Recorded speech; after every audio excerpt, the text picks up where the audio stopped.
Ladies and gentlemen, I would like all of us to welcome our new guest in this forum who didn't attend the session, and in particular, a very warm welcome to the Prime Minister, Minister of Economy and Finance, Son Excellence Monsieur Daniel Kablan-Duncan, mais aussi qui est accompagné d'un certain nombre de ministres de la Côte d'Ivoire, et en particulier le ministre auprès du Premier ministre chargé de l'économie et des finances, Madame Kabaniale. Il est également accompagné par le ministre de la Santé et de la lutte contre le sida, Madame Raymonde Kofi Goudou, et également le ministre de l'Industrie et des Mines, Monsieur Jean-Claude Brou. Nous avons aussi le plaisir d'avoir parmi nous Son Excellence Daouda Diabaté, ambassadeur de Côte d'Ivoire aux États-Unis d'Amérique, et Agapito Dias, Côte d'Ivoire, représentant la Côte d'Ivoire auprès du conseil d'administration de la Banque mondiale. Donc it is a really very impressive panel that we have here that includes the Prime Minister but also many of the ministers of the Côte d'Ivoire government. So it's going to be a very exciting set of presentation. I would like also you to know that we have the Director General of the BNET, who is the office in charge of the execution and supervision of public projects. Before I pass on the microphone, I would like to tell you that I was myself in Côte d'Ivoire has been providing guarantees to a number of infrastructure projects. We provided $750 million of guarantees for $2.3 billion of investment in the country. And these investments, which are, for example, the gas development, or the Azito power plant, or the third bridge of Abidjan, for any of you who have been to the country, are such a strong signal to the population and to the rest of the world that Côte d'Ivoire is now rebounding. And when you go to the country, you have a sense that after 12 years, we have now a country on the go. And I was most impressed by what I saw during this period. Côte d'Ivoire, 12 years ago, used to be the most important country of West Africa, and it is on its way to coming back to that status. And I'm very happy to introduce that panel, which you are going to hear from. So with no further ado, I would like to introduce Jean-Philippe Prosper, who is the Vice President in IFC, covering in particular Africa and Côte d'Ivoire. And then after that, Desmond Dodd, the Head of Communication, will moderate the rest of the panel. So Jean-Philippe Prosper, would you like now to take the microphone? Thank you very much.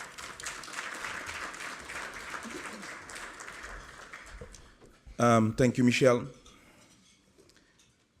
Excellence, Monsieur Daniel Kablan-Duncan, Premier ministre, ministre de l'Économie et des Finances de la Côte d'Ivoire, Mesdames, Messieurs les ministres, Monsieur l'ambassadeur de la Côte d'Ivoire,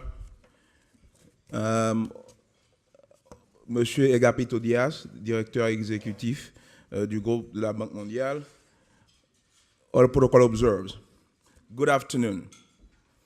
I would like to welcome you all to this lunch on investing in Côte d'Ivoire, a prelude to the forum Investing en Côte d'Ivoire 2014 that will take place in Abidjan from the 29th of January to the 1st of February next year. It is a pleasure for me to co-host the lunch with Prime Minister Daniel Kablan-Duncan, a man dedicated to improving the economic situation in his country and the welfare of his people. I have been particularly impressed with Mr. Duncan's personal commitment to improving the business environment in Côte d'Ivoire and with the government's clear vision for the role of the private sector. Indeed, in its National Development Plan, the private sector is seen as the most important driver of economic recovery. The government itself estimates $20 billion worth of investments are necessary for the country's recovery, and that 60% of it will have to come from private investors. There is a high level of private sector participation in Côte d'Ivoire's most important projects. And you will see that actually this is not new. That's been the framework in this country, their mindset. In the early 1990s, the country privatized its energy sector, which enabled independent power producers to enter the market. For example, Cyprel and Azito Energy, which together today are providing the country with more than half of its electricity. In 1994, the Ivorian government ceded its interest in the palm oil industries to private investors. In 1995, the railway was privatized and Citarail was born. Côte d'Ivoire is one of the most open countries to foreign equity ownership. All of its business sectors are fully open to foreign investment. With the support from the World Bank Group, the government has recently passed a number of significant reforms to improve the investment climate. Since the new government headed by Prime Minister Duncan took over, they have successfully launched new reforms in business registration, construction permit, enforcing contracts, and registering property, to name a few. The Guichet Unique one-stop shop was formally inaugurated by the Prime Minister himself on December 26, 2012. It is housed with CPC, the Ivorian Investment Promotion Agency. All the administrative procedures to set up a business can be done in one place in less than 48 hours. The Commercial Court of Abidjan, which opened in October 2012, offers investors a platform for commercial disputes. My colleagues and I at IFC have first-hand experience doing business in Côte d'Ivoire. Indeed, recently, we have made significant new investment in the country. In the power sector, IFC has put together the $350 million financing for the expansion of the Azito power plant. Out of this, IFC is providing a $125 million loan to Azito Energy. IFC has acted as lead arranger and global coordinator for the 200 million euro expansion of Cyprel. And we are also providing an additional 100 million euro loans. In the agribusiness sector, we are also present. We are an equity investor in Société Ivoirienne de Production Animale, CIPRA, the leader of the Ivorian poultry industry. In the tourism sector, we are providing long-term financing to Compagnie Hôtelière de la Lagune, SA, the Ivorian company of the Azalai Hotels Group. This is a business hotel that should contribute to the revitalization of commercial infrastructure in Abidjan. We also provided funding in international aircraft services, a local transport and logistics company. IFC provided nearly $20 million to BNP Paribas, local subsidiary BCC, to fund new loans to SMEs that were deeply affected by the country's long conflict. IFC's activities are the tip of the iceberg. The pipeline of potential projects is huge. Since 1999, the year of the first coup d'etat, a few large private investments took place. Today, the country has a sizable backlog of projects in its pipeline. Significant investments are necessary to keep pace with one of the fastest growing economies in the region and to respond to the increasing pressure on infrastructure coming from neighboring countries. Many sectors in Côte d'Ivoire are now experiencing unprecedented growth: transport, energy, water, hotels, retail services, food, construction. In infrastructure in particular, the need to increase capacity is enormous. Significant new investments in infrastructure are required to meet the needs of a growing population that public investment cannot satisfy. Côte d'Ivoire needs to expand shipping ports, airports, logistics operations, and to develop new storage and warehouse capacities. Côte d'Ivoire is the world's largest cocoa and cashew exporter. And it is also sub-Saharan Africa's largest rubber producer, and it needs infrastructure to grow its agricultural production. Côte d'Ivoire has enormous potential also in the mining sector and channeling minerals from neighboring Mali and Burkina. These needs require new investments in infrastructure, railway, roads, bridges, and you name it, all of which will call for heavy investments. Providing, again, as I mentioned earlier, other sizable opportunities to private investors. The South Africa Investor CEO Investment Climate Summit is an excellent venue to introduce the upcoming event in Côte d'Ivoire and whet your appetite. We'll watch a short video now before the floor is handed over to Prime Minister Daniel Kablan-Duncan. Thank you. Today, the Economic Community of West African States is a market of over 300 million inhabitants. In 2050, it will number 600 million consumers. And Côte d'Ivoire is a strategic center of this emerging world. 25 million inhabitants, A tropical climate, a fertile land and rich subsoil. this country is worth discovering anew. Bordering Liberia, Guinea, Mali, Burkina Faso and Ghana, and with 500 kilometers of coastline along the Atlantic Ocean, Côte d'Ivoire is a performer since independence in 1960. A strong believer in the free market, President Alassane Ouattara wants to turn Côte d'Ivoire into an emerging market by year 2020 as a strong country whose development will pull ahead the whole of West Africa. Agriculture and agribusiness is where economists find the greatest potential for growth and opportunity. Whether in food crops or cash crops, the government's priority is to foster local processing and value addition. With Côte d'Ivoire, its largest producer in the world, cocoa provides a livelihood for thousands of outgrowers and their families. Côte d'Ivoire's agriculture is diversified.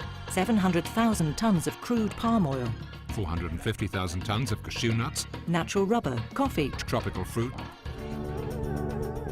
Electrical production capacity will reach 3,000 megawatts by 2015. and with its thermal plants and hydroelectrical dams, Côte d'Ivoire is reclaiming its status as power hub for the region.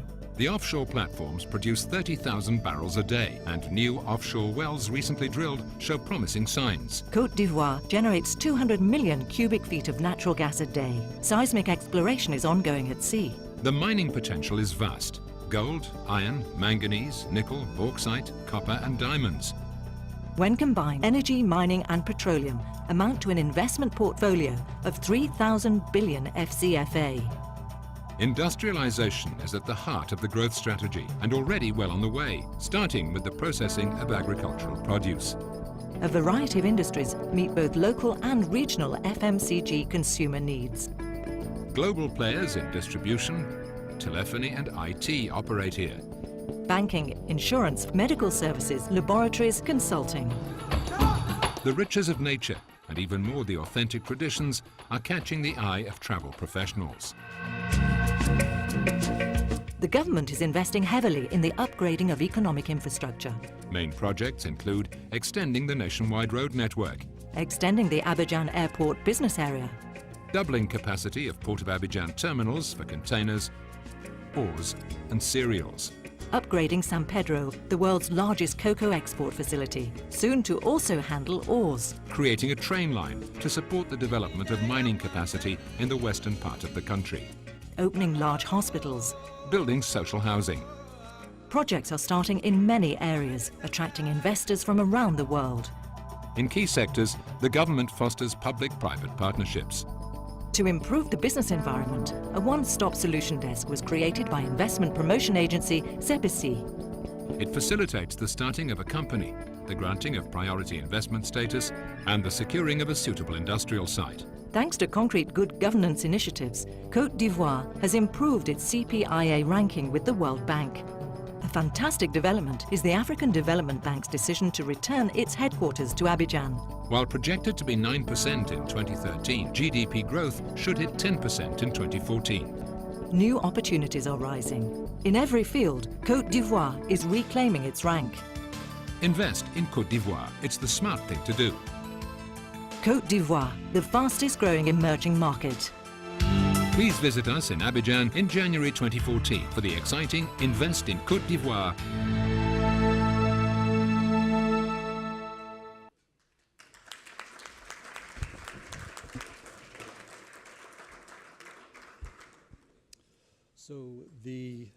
Thank you for the remarks and the presentation by film that have set a positive tone for this lunch today.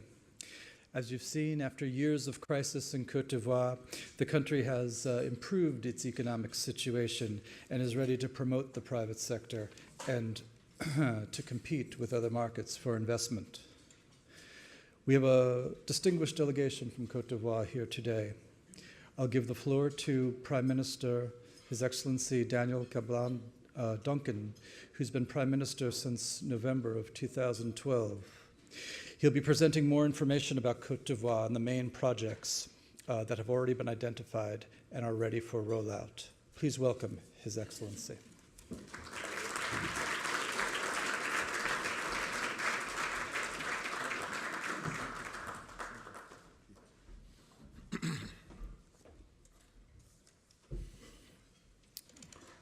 Thank you. I'm just wondering which language to use, French or English? What would you like? English. Okay, English, but at your own risk. Well, Mr. the Vice President of IFC, Mr. the Vice President of MIGA, Mr. the World Bank Country Director, West Africa, distinguished ministers, Excellencies, Honorable Ambassadors and representatives of the diplomatic corps, Honorable World Bank and IMF Executive Directors, distinguished corporate managers, distinguished guests, ladies and gentlemen.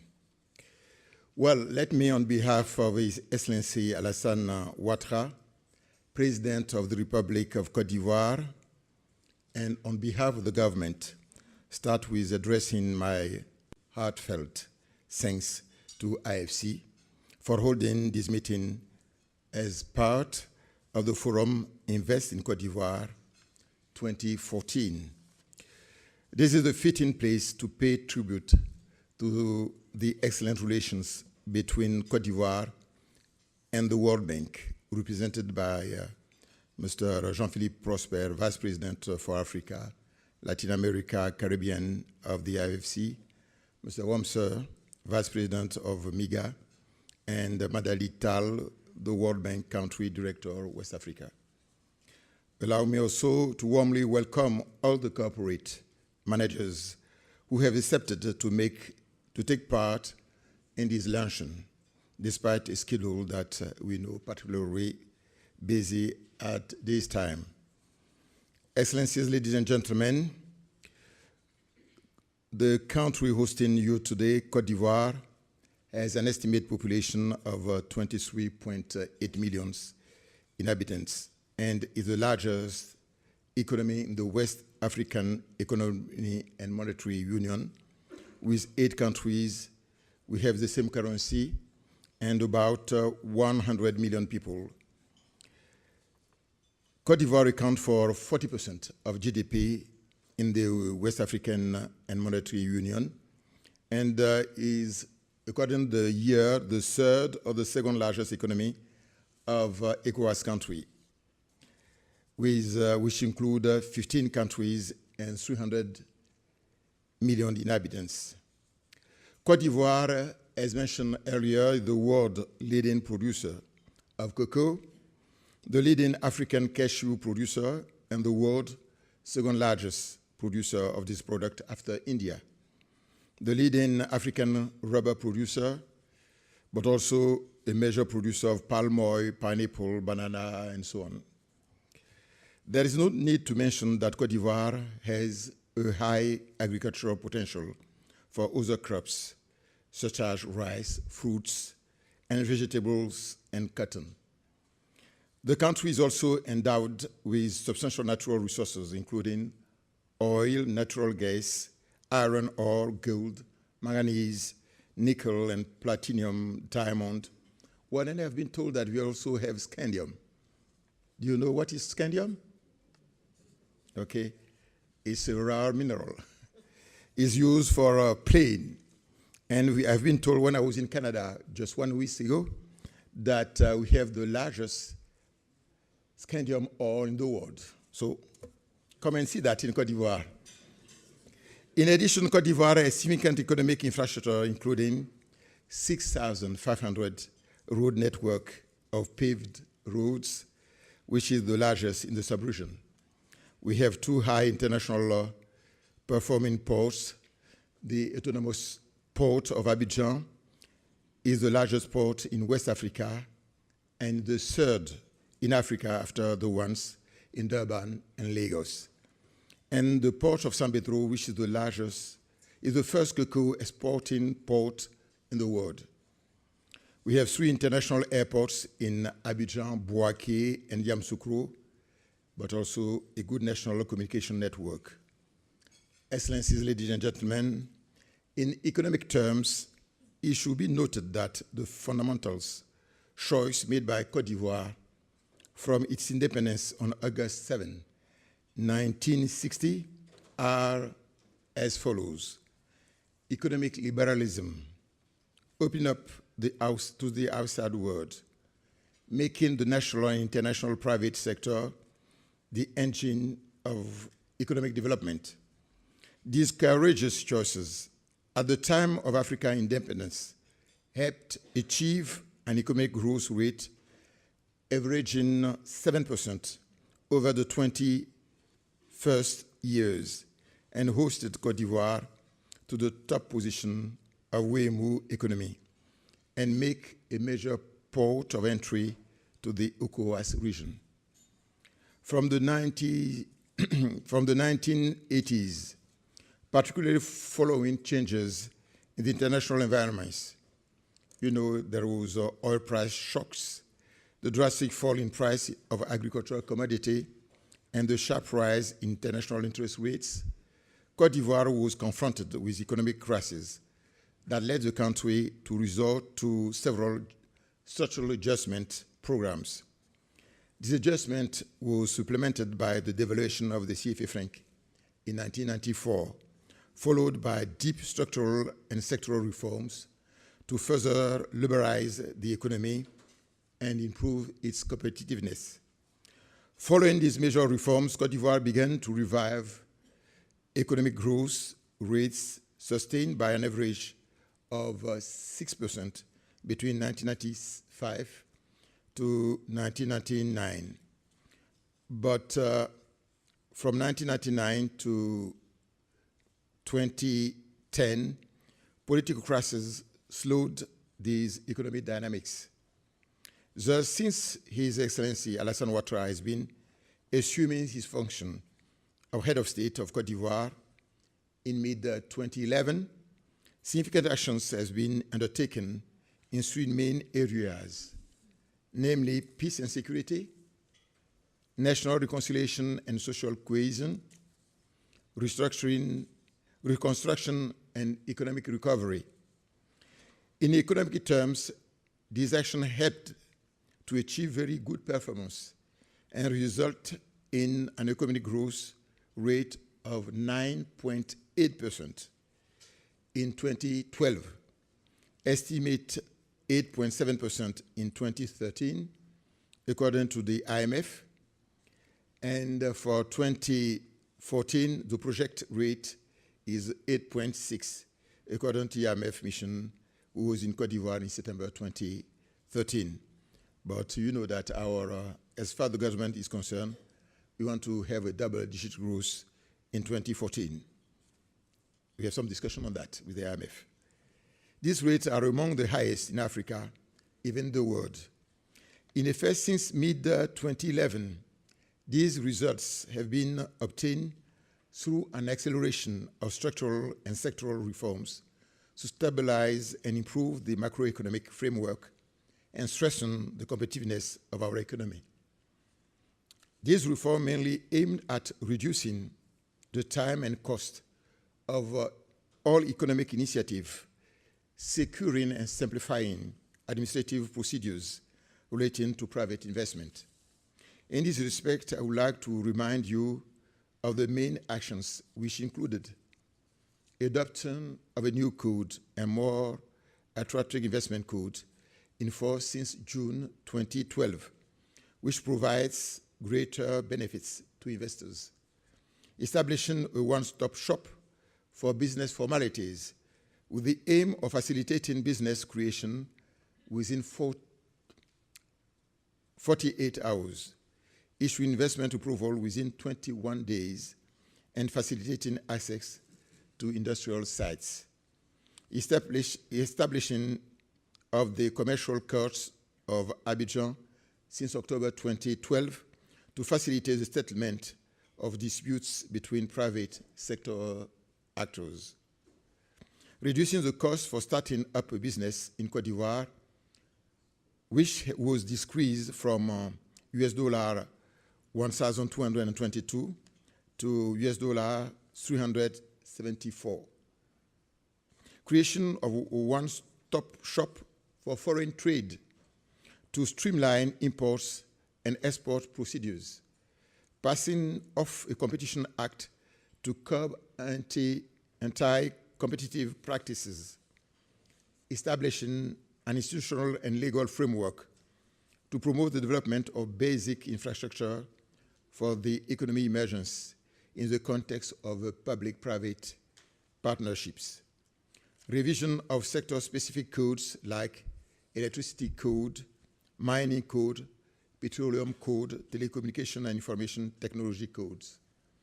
Establishment of a private-public sector bipartite dialogue committee. Establishment of a high authority against corruption.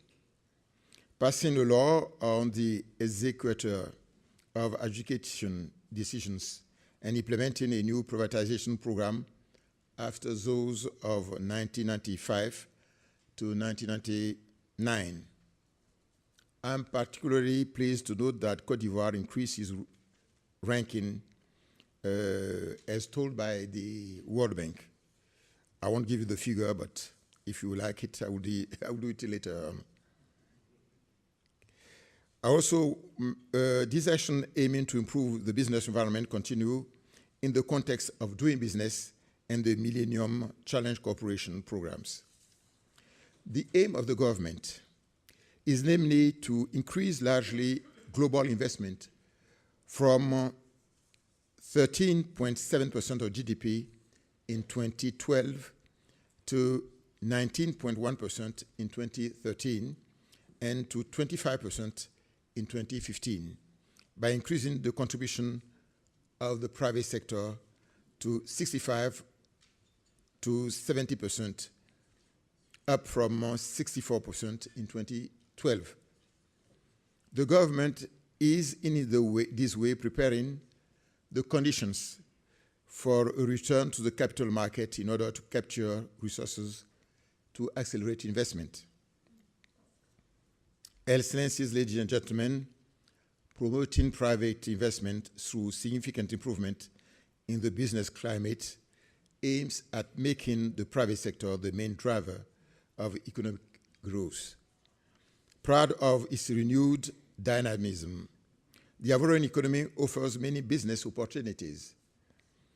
They relate in particular to the priority sectors such as agriculture. In addition to the development of cash crops like coffee, cocoa, cashew, rubber, oil, palm, banana, cotton, and so on, the focus will be on food crops to achieve food self-sufficiency and make Côte d'Ivoire the ethic of the sub-region, especially in the rice sector, where major projects have been developed to increase production through public-private partnerships. The agricultural sector has the National Investment Program is a total cost of $4 billion, financed for 60% by the private sector. Another sector is the mining and energy. with the goal of making of Côte d'Ivoire a major mining country, ultimately endowed with a leading steel industry, a major country enjoying self-sufficiency in electricity production, but also a net exporter of electricity power in the sub-region, with doubling the capacity from 1,500 megawatt to 3,000 megawatt. Industry to increase the rate of processed agricultural products, including coffee, cocoa, rubber, cotton, cashew, fruits, vegetables, and to diversify the industrial fabric by promoting light industries. Another sector, economic infrastructure, to strengthen the competitiveness of the Ivorian economy and transform Côte d'Ivoire into a logistic hub through developmental projects in the area of roads, highways, ports, airports, railways, electricity, telecommunication, information technology, and communication. Housing and urban planning to absorb the housing deficit estimate at more than 500,000 units, with new needs of more than 50,000 units added per year. Health, with the aim of developing a generic pharmaceutical industry to meet national needs and also those of the sub-region market of over 300 million people. This may need to build up Côte d'Ivoire as a sub-regional hub of hospital services.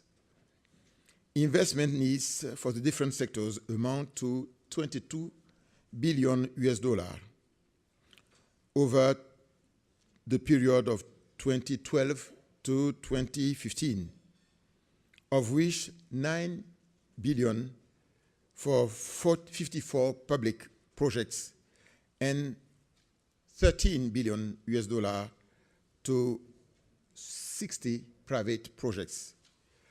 All these advantages and business opportunities foster a win-win partnership between the national and international sector, private sector, and Côte d'Ivoire. Excellencies, ladies and gentlemen, at the end of my remarks, I would like to reiterate our sincere and heartfelt thanks, as well as the gratitude of the Ivorian government to the World Bank Group, in particular to IFC, and also to all our guests of the meeting of today. Finally, I would like to express to each of the personalities in attendance our deep desire to have you in our midst in Abidjan during the next edition of the Great Invest in Côte d'Ivoire Forum, IC 2014, due to be held from 29th January to the 1st February 2014, under the central topic, the private sector as a key driver of a successful regional integration.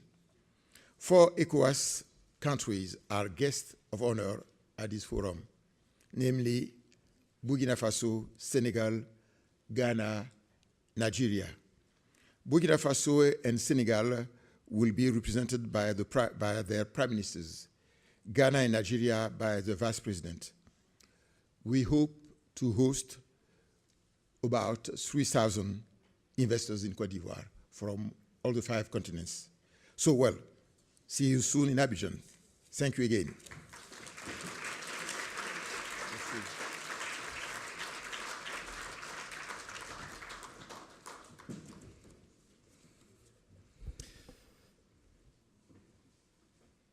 Thank you very much, Your Excellency, for a thorough and interesting presentation. For your information, you have a folder that was handed out as part of this session. I encourage you to have a look in that. There are 2 case studies to give you very concrete and specific examples of success stories, recent success stories in Côte d'Ivoire. The first one is Azito, is a public-private partnership investment in the energy sector. The second is SIFCA, an agribusiness company in the oil palm sector. The two projects provide a specific example of public-private partnerships that are viable and successful. And the agribusiness in particular has a particularly promising future in Côte d'Ivoire. Now we're going to open the floor for questions. I'll remind everyone, just a moment, we'll remind everyone that there is a delegation that includes 5 ministers. And so we will take questions, and we'll encourage you to have them specific and explicit. We do have, for all the ministers, translation devices. So we may have a pause, but let's take questions. And I believe there are microphones on the floor. Is that right? So there are microphones. I believe our first question is here in the back.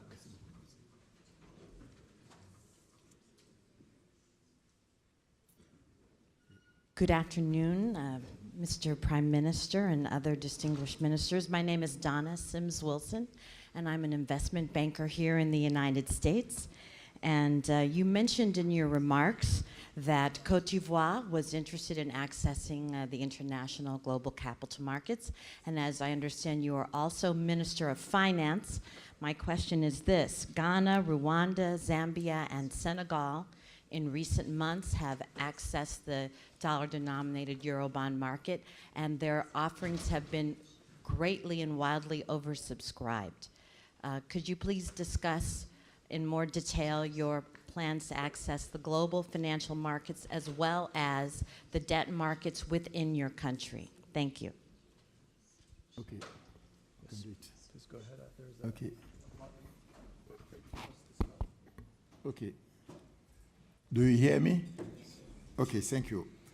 Well, as you may know, we have a program with the IMF and the World Bank for the time being. And this program normally will finish in 2014. Well, and during this program, it is not possible to have to go to the market because we need concessional loans to Côte d'Ivoire. For instance, we have some concessional loans from different countries. I will mention, for instance, the last case with China, with 25 years, 2 or 3% interest rate, and is really concessional. But what we can do for the time being is to have a CFA, that's our local money, bond. And we are discussing with the bankers on that to have about between 500 million US dollar to $1 billion US dollar. But we hope that maybe at the end of the program next year, we will be in a position to issue Eurobond or dollar bond and so on. So for the time being, it's CFA bond. If you are interested, we can discuss on it. Okay. The Lady Minister of Finance is here, and Madame the Minister, okay, here.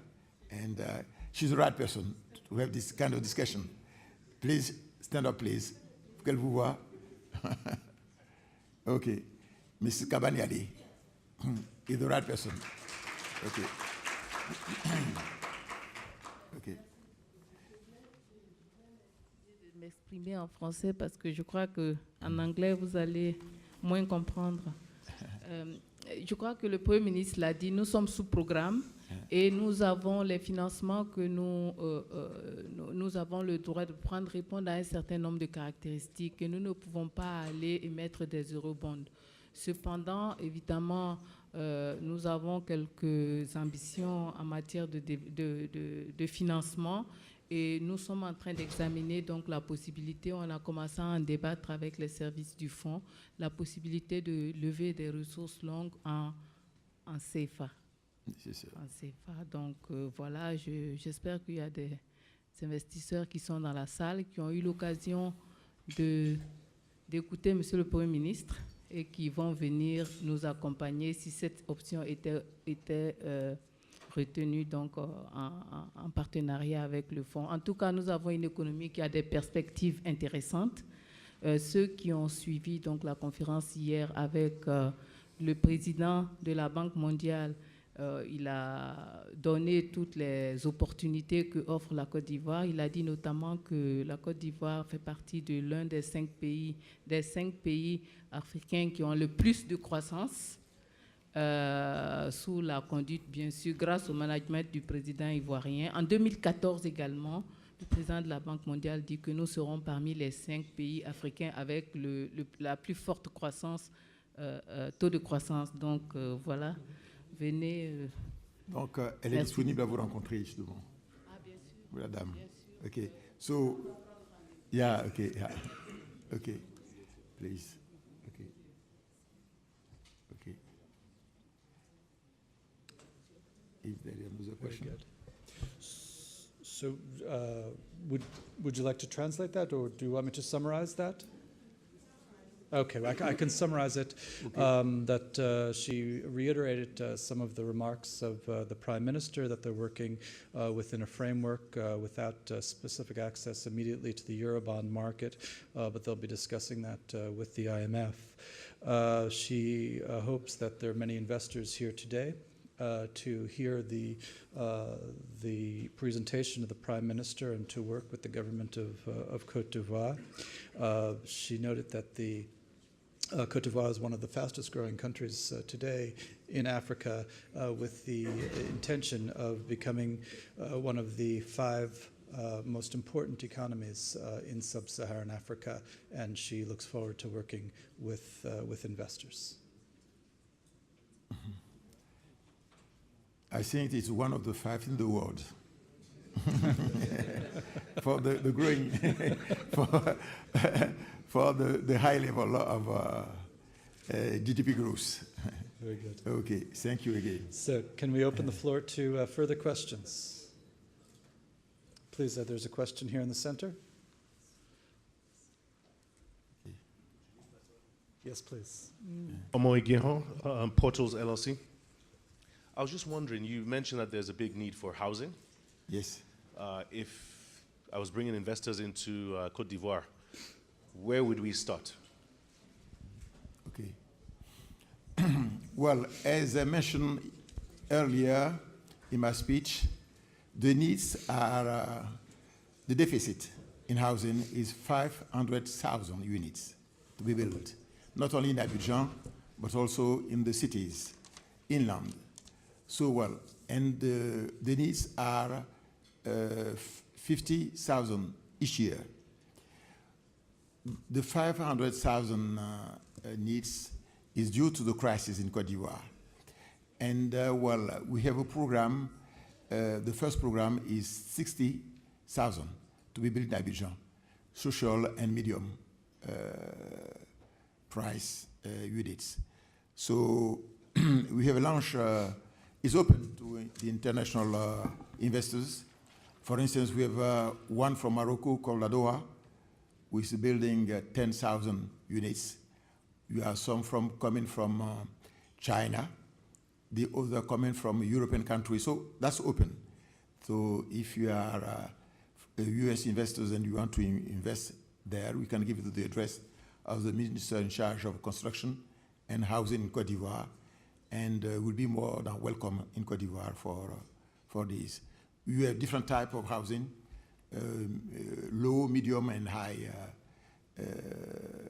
price is really open. Thank you. There's a question over in the far end of the room. Please identify yourself before your question. Thank you. I come from Colombia in South America. I'm the president of one university, vocational university for technical education for employment. And we have a project in Côte d'Ivoire. Colombia, Côte d'Ivoire, South-South cooperation. We would like to have the opportunity to present to your ministers the project and to know if it's what you need in order to develop the country. That means investment in social education. So I will give you to your people the project, and I would like to have the opportunity to present the project to your minister and to see if it's convenient for your country. Thank you very much. Muchas gracias, señor. Pienso que hay una posibilidad de discutir con usted. No hay problema. Es posible de tener una discusión con usted. A la salida. Muchas gracias. Well, I'm just trying to say that I'm pleased to hear what the gentleman said, that it will be possible to meet him at when we finish this meeting. And the South-South cooperation is really important. With Colombia, we have the same production as coffee, for instance, and you used to cooperate in the past in this. You also produce flour, you also produce flowers. So there's so many possibilities. We are on the same level geographically, so there is so many possibilities. And I do remember that there was one physician of our country who came for the fight against malaria. So we have some discussion also with them. So we have a long-lasting relation with Colombia. So there's no problem. We can meet. Thank you again. Muchísimas gracias. Shall we take one more question from the floor? If not, then, I'm sorry, please, please, the microphone, please, over here. Barbara Samuels, the Global Clearinghouse for Development Finance. Mr. Prime Minister, it was truly impressive to see the opportunities for agribusiness. But as we know, the key impediments in agribusiness require cooperation from development partners, including the World Bank Group, in being able to create the conditions for the collection of the crops from the farmers. For example, if you look at some other countries like Uganda, there's ABI Trust, which provides the funding that's needed for the technical training of the farmers and being able to do the collection. Earlier today, we talked about the importance of warehouses. I think it would be very helpful to understand how your government is working with your development partners to provide the enabling environment that's needed for investors to work with your farmers to really ensure value addition and building the different potentials here for investment. Thank you. Well, thank you again. Well, as far as Côte d'Ivoire is concerned, as I mentioned earlier, agriculture has been the basis of the development of the country. And we have done a lot as far as the training of technicians in Côte d'Ivoire, but also the financing and of the crops. And what we have made as a decision recently is that 60% of the international price have to go to the farmers. That's the case of cocoa. We fixed the price. For instance, in CFA franc, it was 750. That's let's say $1.3 given to the $1,300 given to the farmers. That is 6% of the international price given to the farmers. So, well, as far as the finance is concerned, I mentioned that we have what is called in French le PNIA, that's the National Program of Investment in the agriculture sector, amounting to $4 billion US. And 6% of it is financed by the private sector. And not only for the production of export agricultural products, but also for foodstuffs, for our local needs, but also to export in the sub-region. So, well, we have discussed with the IFC and the World Bank, they participate to the financing also. Well, depend if you have a good program, they can help for it. And for instance, I can mention some of the international groups like Nobel, like Dreyfus, like Fabre and so on. So they are big companies, international companies, but you don't sell the land in Côte d'Ivoire. You give it on lease only, but no cent of the land. You don't sell the land. So, well, it depends on the program you have. And if you want to have some discussion, IFC is here. We can see with you how to finance your program in Côte d'Ivoire. Thank you. Thank you. So you see our representative from IFC, Ida Derho-Venetian, raising her hand here. So thank you, Ida. So thank you for your questions, and thank you, Prime Minister, for your excellent presentation and your responses. We've heard that the upcoming investment forum is going to be quite a significant event. Many thousands of participants, cooperation of several neighboring countries. To provide us with some more information on this forum, for your information, Minister Jean-Claude Brau will provide us with a brief presentation. He will tell us a bit about some of the previous sessions, and I welcome Minister Jean-Claude Brau. Bon, peut-être que moi je vais partir là. Est-ce que c'est l'heure là? Peut-être que nous devons partir pour le... Je vais vérifier là. Okay, thank you again. I was asked to provide some information on the forum. 5 minutes, so I will try to stay within the time. Your Excellency, Prime Minister, distinguished guests, as you know, the investment forum in Côte d'Ivoire will be held from January 29 to February 1st in Côte d'Ivoire. And this event is really something that started many years ago. In fact, the very first one took place in 1995. And during this first investment forum in Côte d'Ivoire, almost 1,500 participants attended this event. And then in 1997, there was a second forum where we received almost 2,200 participants. And then in 1999, the forum grew in terms of attention, and we received almost 2,500 participants. So it really became an institution. Investor, everybody was expecting this event to take place every 2 years. And then came 2000, then with the crisis, the social and political crisis in Côte d'Ivoire. So for 14 years, there was no forum. So 2014 is really a new beginning for the investment forum in Côte d'Ivoire. And it is really something that people have been expecting. And again, of course, it is a very good time really to start this, again, this institution and to come to Côte d'Ivoire to invest. Several reasons. I think the Prime Minister has indicated most of them. The political situation, which is quite normalized now. The Prime Minister has spoken about the security situation, which is normal. As you know, he said the ADB is coming back to Côte d'Ivoire. The economic performance, very strong growth, 9% average during the last 2 years and expected 10% next year.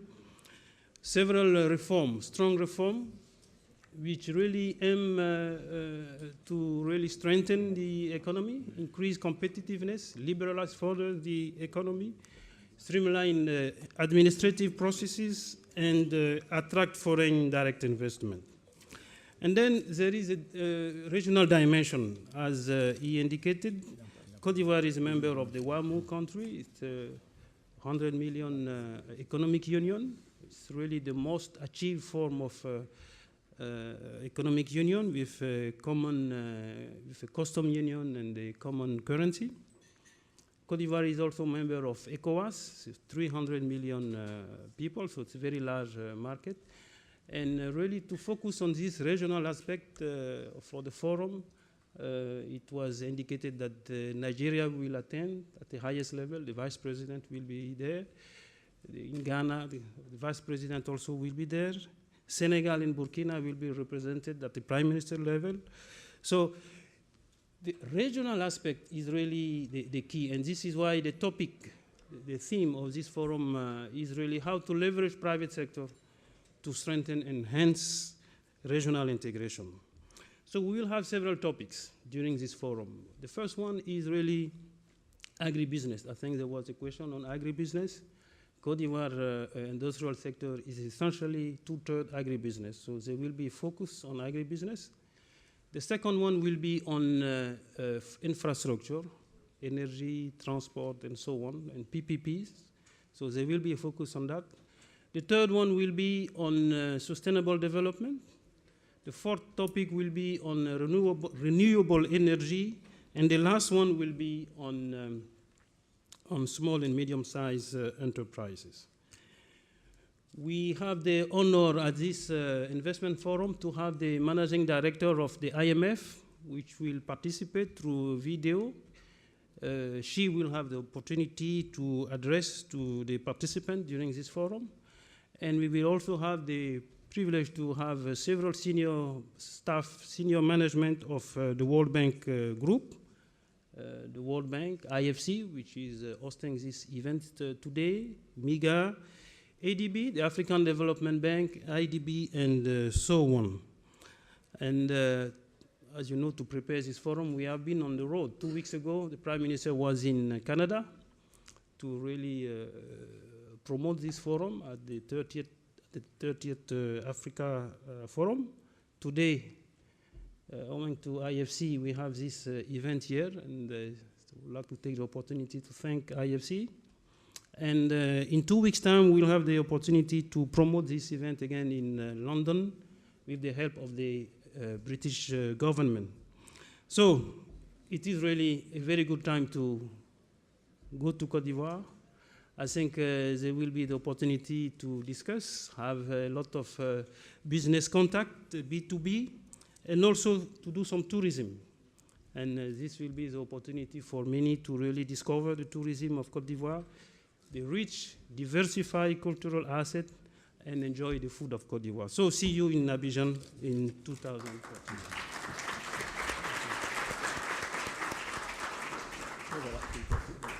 Thank you. So as we come to the conclusion, we have some prizes that are going to be given out. So we have an evaluations sheet, which I believe is inside this package. And for those who fill out that form and give it to one of 7 people who are supposed to identify themselves, who are those 7 people who want the evaluation forms? They're raising their hands over here. In appreciation for your evaluations, they will provide you with a USB that includes the investment code, a list of public-private partnerships projects, and the private projects, and all information related to the investment form. So please fill out the evaluations, and you will get that USB with all that information on the form. If you need any further information about the public-private partnerships, I'm going to give you a phone number now. You may contact Mr. Maturin Awi Bennett at 202-830-4759, and his family name is spelled B-N-E-D-T. He's in Washington until January 14th. So to close the session, we had begun with MIGA, and we heard a presentation from IFC at the middle. So it's appropriate that I invite Madani Tall, the World Bank Country Director for West Africa, to give closing remarks on behalf of the World Bank Group. So please.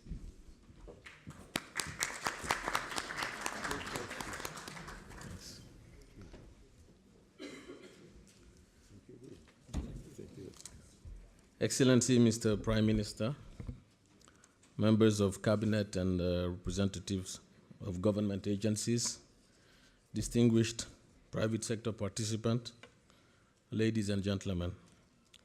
It is a great honor for me to speak to all of you on behalf of Maktar Diop, Regional Vice President for Africa at the World Bank, and provide closing remarks to what has been apparently a very lively and exciting discussion.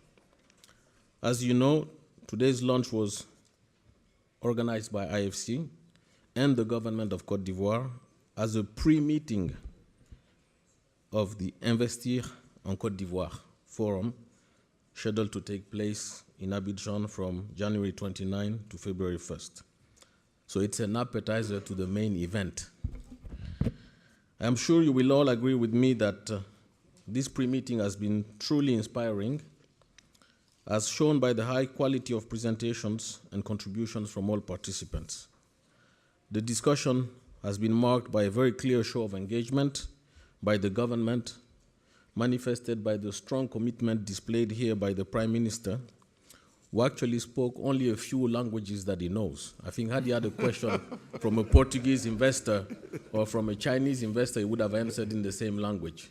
So I think investors from all over the world would certainly have an interlocutor that is credible and well-spoken in their own language when they visit Côte d'Ivoire early next year. Mr. Prime Minister, more seriously, really, please allow me to note the high caliber and demonstrated interest that we felt of the private sector for Côte d'Ivoire, as we have heard today across the tables and in the corridors. This is a country that's winning. This is the country that's going to win more. And clearly, if you need to be somewhere to invest, I think Côte d'Ivoire is going to be the place to be. The strong private sector interest foreshadows a great success for the upcoming Investors Forum, which is expected to accelerate international and domestic private sector investment for priority projects so crucial for Côte d'Ivoire's transition to an emerging economy. That's the broader goal. By 2020, Côte d'Ivoire wants to become an emerging nation. Providing ever-growing job opportunities, this is a major challenge and hopes for the generations to come. Indeed, today's exchanges have shown the many investment opportunities in a diverse range of sectors that characterize Côte d'Ivoire today, from agribusiness to infrastructure, services, tourism, name it. The presentations have provoked a lot of interest from the private sector, and our hope is that this interest over a short period of time will lead to a surge of private sector investment and jobs for Côte d'Ivoire.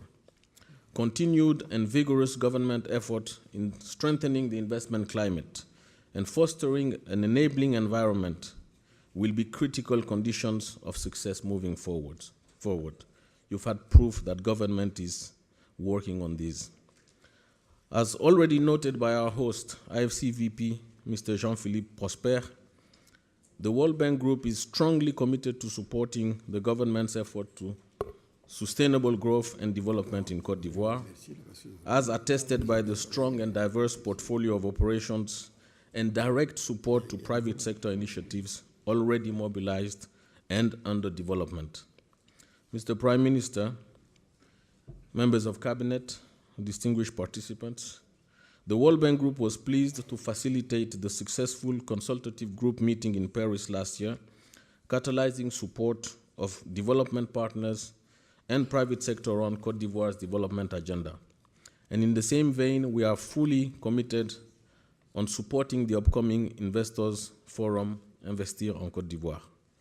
Mr. Prime Minister, be assured that moving forward, no efforts will be spared to leverage the strength and capabilities of our group's institutions, IDA, IFC, MIGA, and respective instruments, budget support, investment, technical assistance, so as to support the government's vision for a private sector-led growth in Côte d'Ivoire.